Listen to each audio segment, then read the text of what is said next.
교회 여러분, 오늘은 종려주일이고 오늘 성경의 말씀은 예수님께서 십자가를 지시기 위해서 예루살렘에 입성하시는 내용을 담고 있습니다. 그리고 오늘 말씀은 예수님을 구주로 영접하는 것이 어떤 것인지 상징적으로 우리에게 보여주는 그런 말씀입니다. 예수님께서 예루살렘에 들어가셨을 때 그러면 어떤 일이 일어났습니까? 많은 이들이 나와서 예수님께 이렇게 환영하면서 이게 예수님을 영접했습니다. 예수님께서는 어린 나귀를 타고 예루살렘에 입성하심으로 왕 대신 예수님의 겸손함을 보여주셨고, 오늘 말씀을 보면 많은 무리가 예수님의 앞에서 가고 또 뒤에서 따르면서 소리 높여 주님을 찬송하고 영접했던 것을 알 수가 있습니다. 호산나 다윗의 자손이여 찬송하리로다. 주의 이름으로 오시는 이여 호산나. 이 소리를 높이면서 예수님을 영접했습니다. 그리고 이렇게 예수님께서 나귀를 타고 입성하신 이 사건은 하나님께서 일찍이 스가랴 선지자를 통해서 예언하신 일이 성취되는 놀라운 사건이었습니다. 스가랴서 9장 9절의 말씀을 보면 보라, 내 왕이 내게 임하시나니 그는 공의로우시며 구원을 베푸시며 겸손하여서 나귀를 타시나니 나귀의 작은 것 곧 나귀 새끼니라 하는 그런 말씀이 있습니다. 그리고 예수님께서는 이 예언의 말씀대로 어린 나귀를 타고 예루살렘에 입성하신 겁니다. 죄인을 구원하시고자 하시는 하나님의 그 계획과 그 약속을 예수님께서는 그렇게 한 가지 한 가지 이루어 가셨습니다. 우리가 성경을 보면 예수님의 삶 전체가 그렇지 않습니까? 예수님께서 이 인간을 구원하시고자 하시는 하나님의 뜻을 한 가지 한 가지 이루어 가셨던 것, 그 하나님의 뜻에 따라서 일하셨던 것을 알 수가 있습니다. 요단강에서 세례를 받으셨던 일도 하나님의 뜻을 따라서, 병자들을 고치고 하나님 나라의 복음을 전하셨던 것도 하나님의 뜻을 따라서, 그리고 골고다 십자가도 하나님의 뜻을 이루어가는 발걸음이고 과정이었습니다. 때때로 예수님을 믿지 않는 이들 중에는 예수님의 십자가가 어쩌다가 억울한 일을 당해서 죽은 한 불행한 청년의 이야기로 평가절하하는 그런 경우가 있습니다. 그러니까 예수님께서 사람들의 모략에 휩쓸려가지고 억울하게 죽으셨다는 거예요. 그런데 성경을 보면 예수님의 인생이 그렇지 않다는 것을 우리가 너무 확실하게 알 수 있습니다.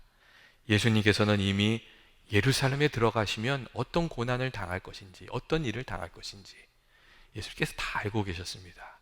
그래서 제자들에게도 여러 번 말씀하셨어요. 그리고 그 고난 이후에 하나님의 권능 가운데 다시 사실 것도 예수님은 알고 계셨어요. 예수님께서는 그냥 어쩌다가 고난을 당하신 것이 아니에요. 하나님의 뜻을 이루기 위해서, 죄와 그 사망 권세에 매여 있는 우리들을 건지시기 위해서 하나님의 뜻을 따라서 그 고난의 길을 선택해서 걸어가셨던 겁니다.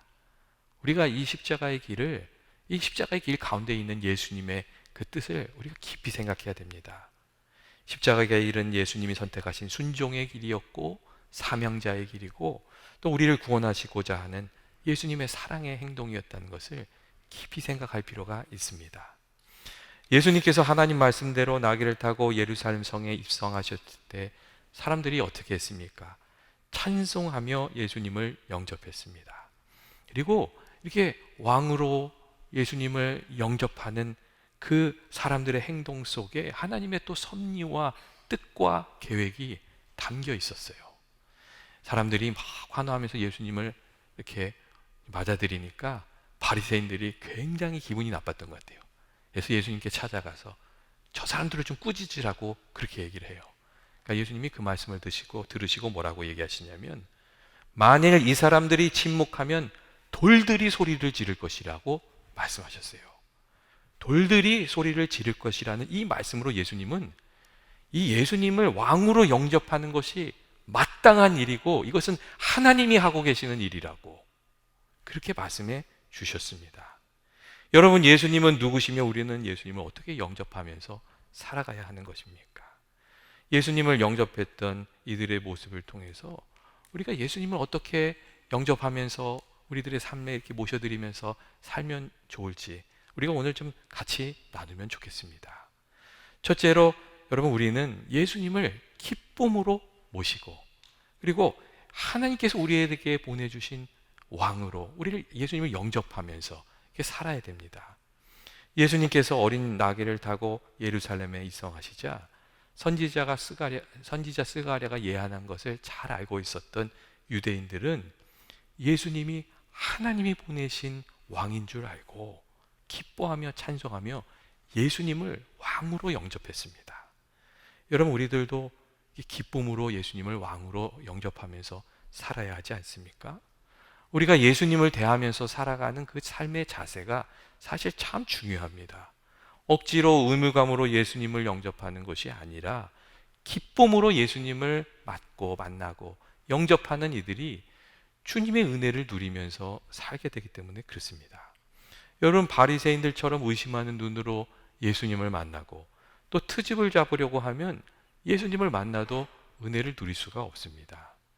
마가복음 6장 5절부터 6절 말씀을 보면 예수님께서 고향 나사렛에 갔을 때에 사람들이 예수님을 믿지 않고 배척했던 장면이 나옵니다.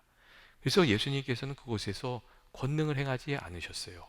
소수의 병자들에게만 안수하여 고치셨고, 그들이 믿지 아니하는 것을 이상하게 여기시고 다른 마을로 가서 이 은혜를 베푸셨다 하는 그런 말씀이 있습니다. 여러분, 의심하는 마음으로 예수님을 우리들의 삶 가운데 모실 수 있습니까? 예수님을 기쁘시게 할 수 있습니까? 억지로 나온 얼굴로 예수님을 기쁘시게 할 수가 있습니까? 만약에 선보는 자리에 나오긴 나왔는데 억지로 왔다, 내가 진짜 이런 표정으로 만나고 있으면 그 만남이 무슨 좋은 만남이 될 수 있겠어요? 억지로 나왔지만 환히 웃는 모습으로 만나야 뭐가 되더라도 되죠. 여러분, 귀한 선생님을 모시는 자리에 참석해서 교만한 모습으로 위아래 이렇게 훑어보고 재보고 평가하고, 그렇게 되면 그분과 어떤 좋은 만남이 있을 수가 있겠어요?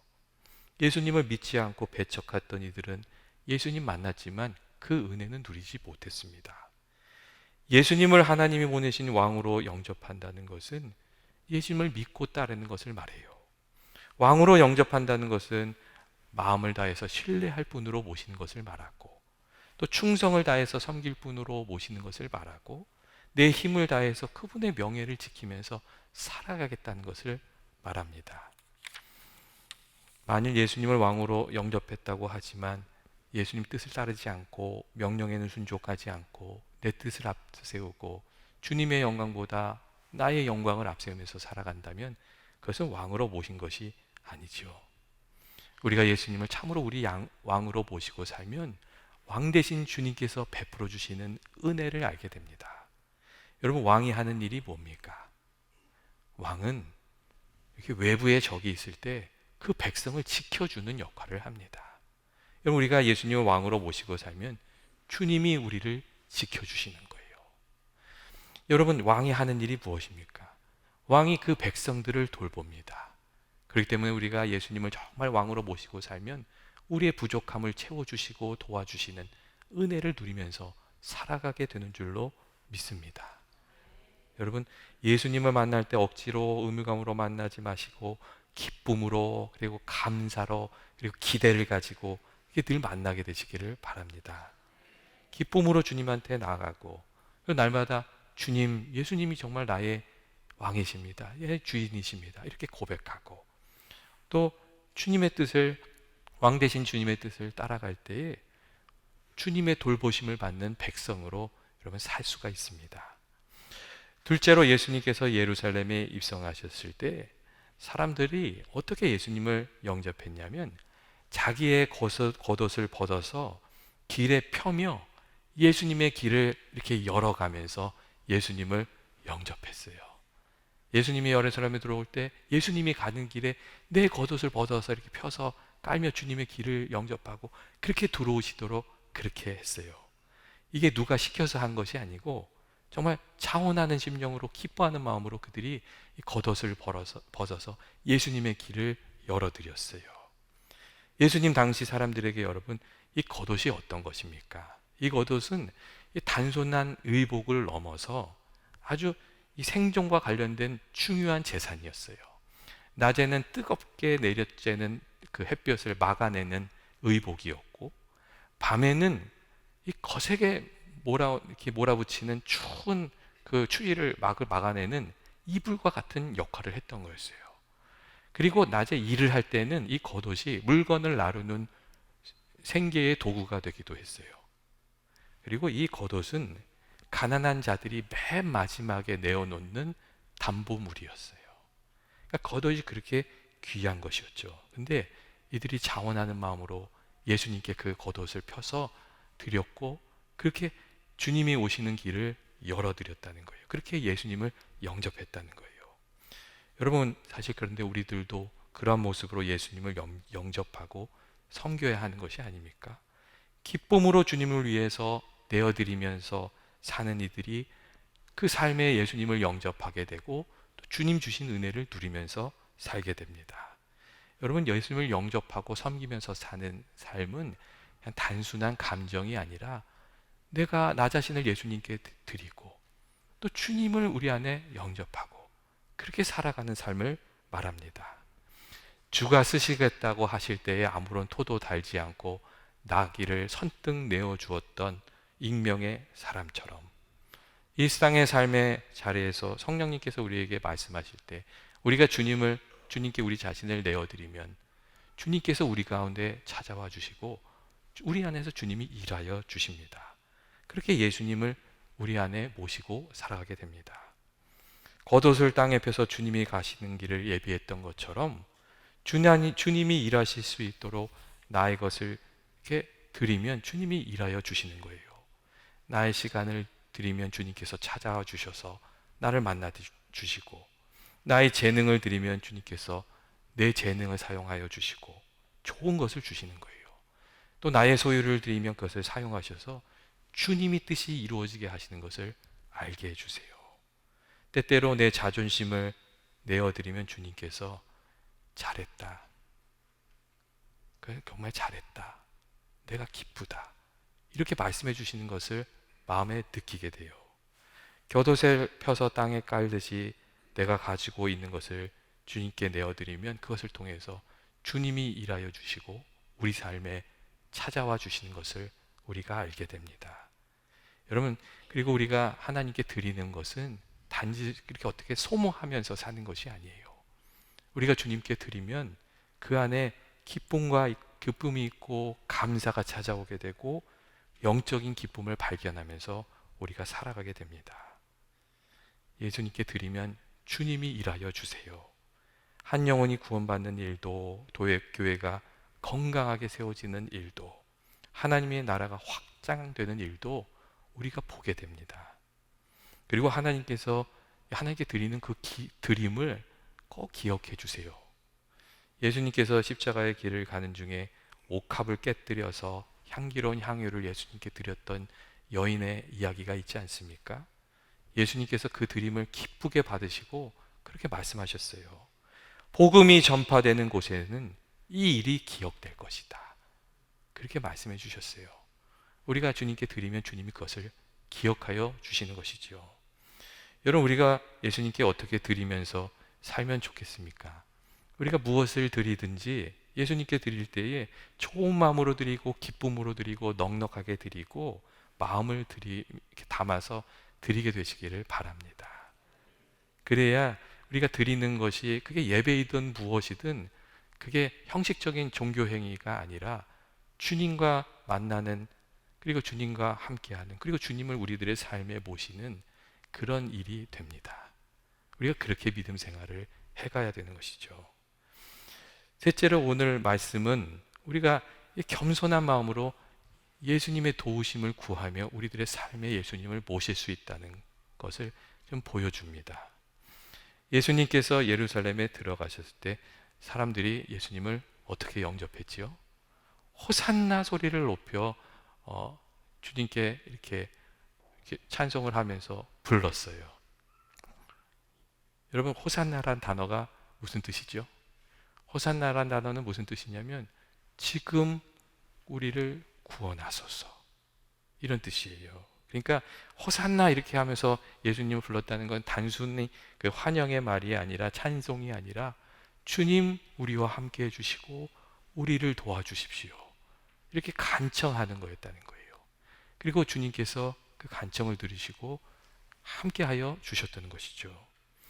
겸손히 예수님의 도우심을 구하고 그 삶에 영접하는 이들이 예수님의 도움을 받으면서 여러분 살지 않습니까?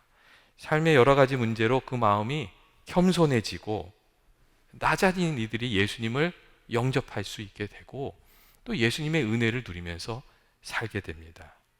여러분, 팀 켈러 목사님이 그래서 한번 이런 얘기를 했어요.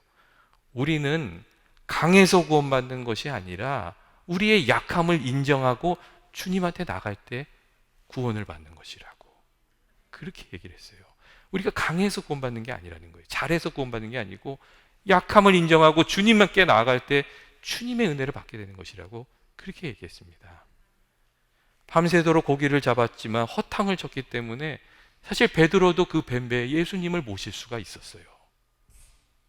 수십 년 갈고 닦은 그 고기 잡는 자기 실력이 아무것도 아닌 것이라는 것을 마주하게 됐을 때에 예수님께서 베드로에게 찾아오셨고 또 베드로가 예수님을 자신의 배에 모셔드렸어요. 그리고 예수님 말씀하시니까 순종하여 그물을 내렸던 거예요. 그가 지극히 약해졌을 때에 주님을 만난 거지요. 만약 베드로가 그 배에 고기가 가득 차 있었다면 예수님이 베드로의 배에 탈 수 있었을까요? 아마 배에 타지 못하셨을 거예요.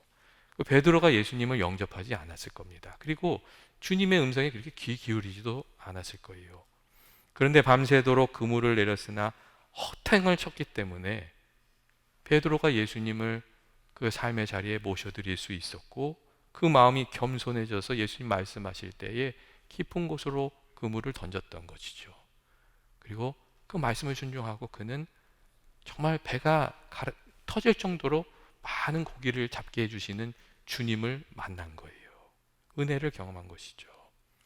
여러분, 우리들의 약함의 자리가 주님을 만나는 자리가 될 수 있습니다. 그리고 호산나 주님 우리 가운데 찾아와 주십시오, 이게 간절히 구하는 이들이 주님을 만나게 됩니다. 이랜드 그룹을 이끌었던 박성수 회장도 같은 경험을 했던 사람이었습니다. 젊은 시절 희귀병인 근육무력증에 걸려서 2년간 누워서 살았어요. 앞길이 구말리 같은 청년한테 갑자기 절망적인 시간이 찾아온 거죠. 하루 종일 2년 동안 누워 있는다고 생각해 보세요. 얼마나 그 젊은 나이에 절망이 있겠어요. 그런데 그 침대에 누워서 사는 동안 자신의 힘으로 아무것도 할 수 없다는 것을 깨달았고 또 겸손히 하나님을 붙드는 것을 깨달았어요. 그리고 하나님의 은혜 가운데 기적적으로 병이 치유된 이후에 하나님을 더욱 단단히 붙들고 살아가는 사람이 되었어요. 매일같이 새벽 기도의 자리를 지키면서 하나님을 의지하는 삶을 살았고 나중에 큰 기업을 이끄는 사람이 되었지만 여전히 하나님을 의지하는 삶을 살았어요. 그 고난의 자리에서 주님을 붙들고 살아가는 것을 배웠던 것이지요. 교회 여러분, 우리들의 삶 속에 무력감을 마주하는 순간들이 있습니다. 하지만 그 시간을 통해서 우리가 주님을 이렇게 붙들고 주님을 우리들의 삶 속에 영접할 수 있다면, 주님을 의지하고 살 수 있다면 주의 도우심을 힘입어 우리가 그 어려운 일들을 감당하면서 살아가게 되는 줄로 믿습니다. 여러분, 우리가 강해서 구원받는 것이 아니라 은혜로 구원받는다는 것을 잊지 마시기를 바랍니다. 예수님이 예루살렘에 입성하셨을 때 많은 이들이 찬송하리로다 주의 이름으로 오시는 이여 가장 높은 곳에서 호산나, 그렇게 예수님께 소리를 지르면서 예수님을 영접했습니다. 그들은 예수님께서 어떻게 그 많은 백성을 구원하실지 알지 못했어요. 그냥 우리를 구원해 주세요 소리를 질렀던 거예요. 그래서 예수님께서 십자가의 길을 걸어가시니까 이해하지 못했던 사람들이 다 흩어졌어요. 하지만 그럼에도 불구하고 예수님께서는 십자가의 길을 걸어가시고 만민에게 구원을 주시는 은혜를 베풀어 주셨어요. 그 간절한 부르짖음을 예수님은 응답하고 계셨던 것이죠. 그리고 또 예수님을 찾는 이들, 영접하는 이들마다 또 귀한 은혜를 누리게 해주시는 줄로 믿습니다. 여러분, 우리들의 삶 속에 호산나, 주님께 이렇게 부르짖게 되는 부분이 있습니까? 그렇다면 그 부족함의 자리에 예수님께서 찾아와 주시기를 간절히 기도하며 살아가는 저와 여러분이 되시기를 원합니다. 내 삶에 주님을 영접하면서 이렇게 살아가는 것이죠. 여러분, 예수님께 나아갈 때는 기쁨으로, 감사로, 그리고 기대를 가지고 나가게 되시기를 바랍니다. 주님을 섬길 때는 기쁨으로 섬기고 또 귀한 것을 드려서 마음을 담아서 섬기게 되시기를 바랍니다. 그리고 주님을 붙들어야 될 때는 믿음으로 단단히 붙들고 살아가게 되시기를 주님의 이름으로 축원드립니다. 생명의 주님께서, 우리를 사랑하시는 주님께서 귀한 은혜 주실 줄로 믿습니다.